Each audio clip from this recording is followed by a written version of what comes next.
welcome back to day 26 of Junk Journal January 2024.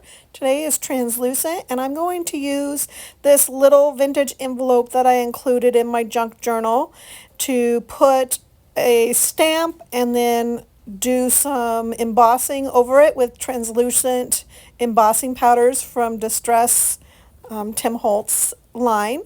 And so I'm going to start with this stamp of a Paris map, and I'm going to stamp it down with my jet black archival Ranger ink so that it will be a permanent ink.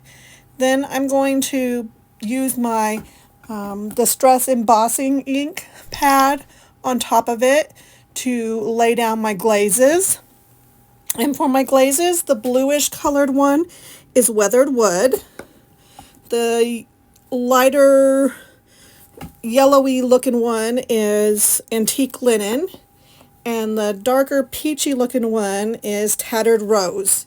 So I just stripe on the embossing glaze in 3 separate sections and put the ink on, overlapping them a little bit so that the colors kind of run into each other. So I overlap the blue with the yellow and then the orange with the yellow.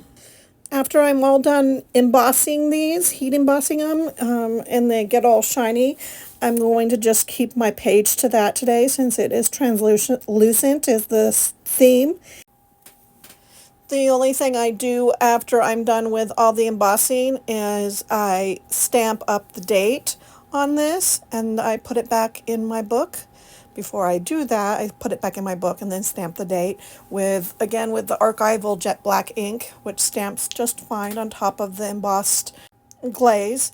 So that is what my spread is for today. It was just a fun little quick prompt for me. I didn't do anything real elaborate, but it just adds a little bit of color and a little bit of pop into my journal on that little envelope that I had added in there. I didn't know what I was going to do on it, but I felt like this was the perfect thing for it.